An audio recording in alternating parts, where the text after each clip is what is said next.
Good evening, afternoon or morning. Movie Cat is at the microphone and today I will tell you about the Polish fantastic dystopia, Sex Mission. Jednocześnie w pełni zgadzam się z powszechnie panującym przekonaniem, iż mężczyzn nie było, nie ma i nie potrzeba.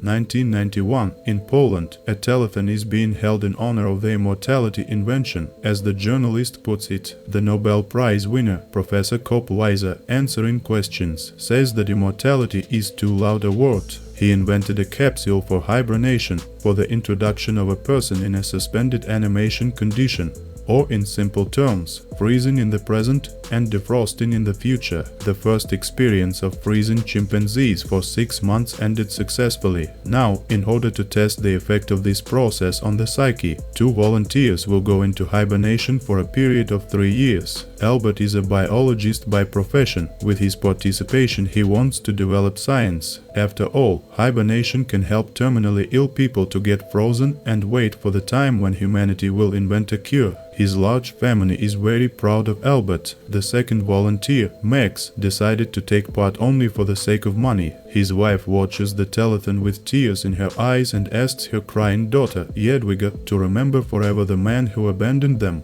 The telethon ends and the journalist announces that the next broadcast will be from a meeting of the Women's League World Forum. Volunteers are sent to the laboratory and, under the professor's supervision, feed into hibernation capsules. Max hides a flask and some cigarettes there. The cells close and both men fall asleep. When they wake up, they see women in strange masks. Later, both men finally come to their senses in a bright room furnished in a minimalist style. The doors open and the girls in white medical shorts bring breakfast to the awakened men. But food is rather strange. A bagel and an egg to eat is needed to spin up in the middle. All the food is absolutely tasteless, and out of frustration Max offers to smoke. Girls are watching this process on video. They do not know what cigarettes are, so they look for information in their database. Cigarettes are a toy for intoxication. Banned by the league in 1996, the notes say. A minute later, girls in black firefighters' shorts burst into the room and shoot smokers with their fire extinguishers.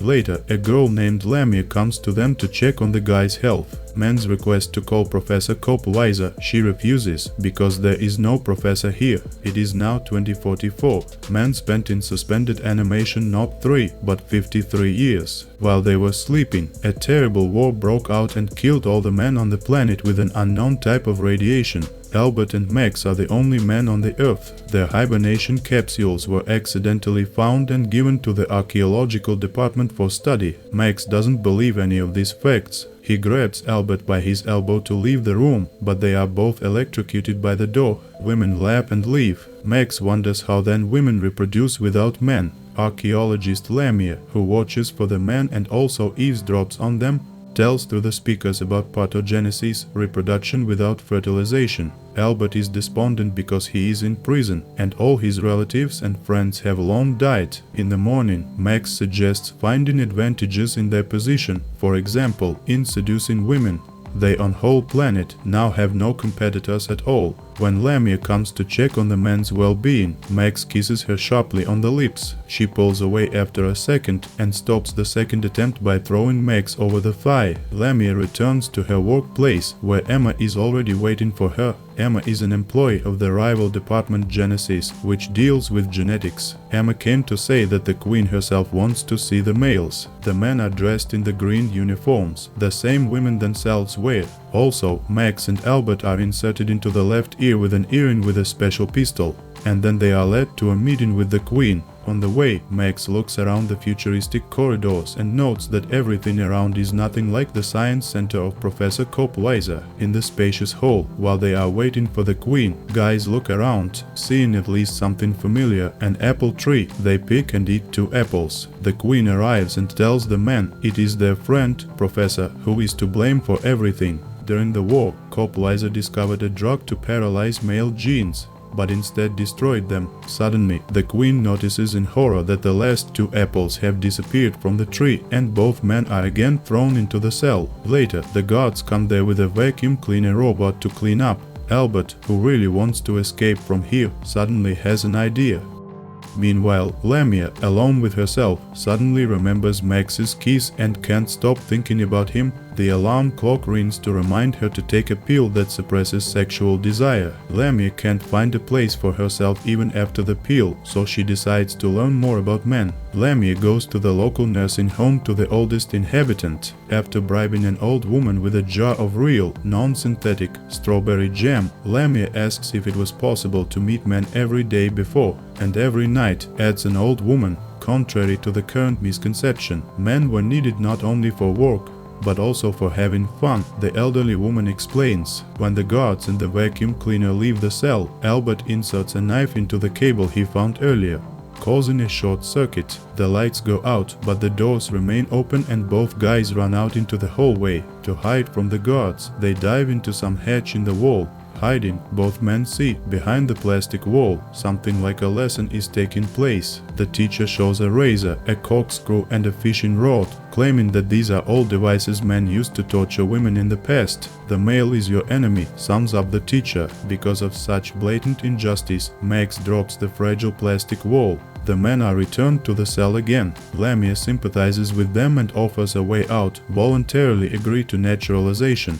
That is, surgical conversion into a woman. The men unanimously refuse indignantly. Lamia warns they will then have to face the assembly. Women's tribunal, says Max, and both men laugh, because obviously not taking such an event seriously. At the same moment, the ceiling above them moves off and many women, including the queen, look down on them. The meeting starts. There are 2 items on the agenda and they're both sitting over there. The queen, wearing either a collar or a choker, is furious at the men because they are exist instead of dying out. She proposes to vote, execute men or naturalize. When Albert is given the floor, he tries to prove that he and Max can be useful because almost everything important on Earth was invented by men. However, in this world, history has long been rewritten and now, scientists like Copernicus and Einstein are women. Men are credited with only bad inventions. For example, Cain discovered a crime and tried it on his sister Abel. Realizing that nothing good awaits them here, Max kisses the guard and she loses consciousness from the fullness of feelings. The men run away again. Lamia sincerely does not understand why they fled. Instead, naturalization would lead them to a higher stage of evolution.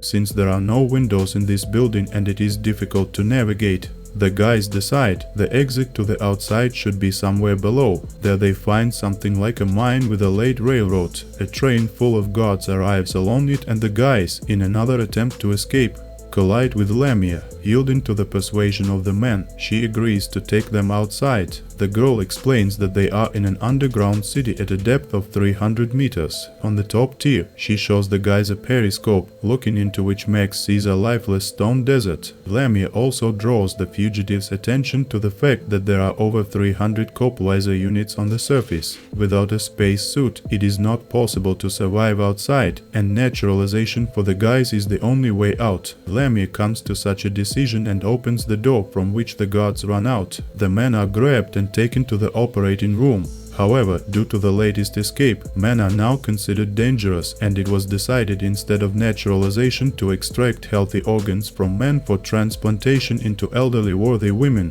and all that remains after the operation to be processed into a protein-nutrient mixture. Because of such news, Max starts hysterical. Then the chief surgeon asks Paradis to calm down. And when Max wonders how does she know his last name, the woman recalls how he left his wife and her little daughter Jedwiga in August 1991. Lamia, who entered the operating room, does not want the men to die. She turns off the light and helps them escape once again. In the elevator, she removes the men's earrings so now they can no longer be traced. The whole trio goes up to the top floor, where the men, with great difficulty, persuade Lamia to run to the surface too. They put on space suits and go outside, into the lifeless desert. Max, having walked on the stones for 3 meters, beats his head on a rag. After cutting a textile, Max gets out on the sea coast. The lifeless desert was a hoax, just a wall mural stretched around the periscope.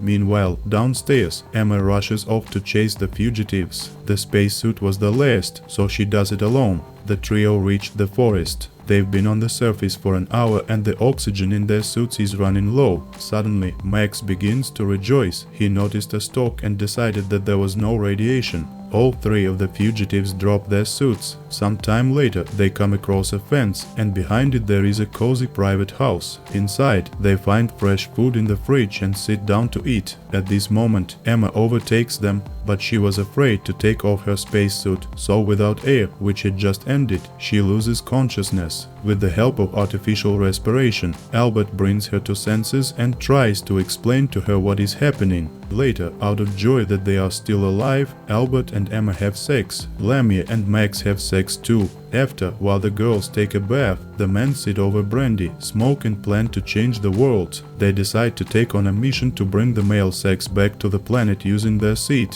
Mass production, sex mission, exclaims Albert. Suddenly, both men hear a noise and hide. From the secret elevator comes out the queen. The men grab her and the fake bust, wig and strange collar begin to fall off the queen. There is nowhere to go. So, now already the king says that at the beginning of the war he was 4 years old. When a few male survivors were naturalized, his mother raised him in girls' dresses, so he continued to hide and work among women, and 10 years ago he was elected to be a queen. Max offers the sly man a deal. He, Albert and 2 girls who have fled remain to live in his house. And in return Max will not tell the women below the truth about the queen. The sly one agrees and even offers men to rule the lower world together. After a while, Max and Albert go downstairs to the lower world to throw their seed in an incubator. After 9 months, a local worker sees a baby boy for the first time in her life and is horrified. Thank you for watching. Press hearts, write any comment for the development of the channel, and be sure to subscribe if you would like to live in such a world.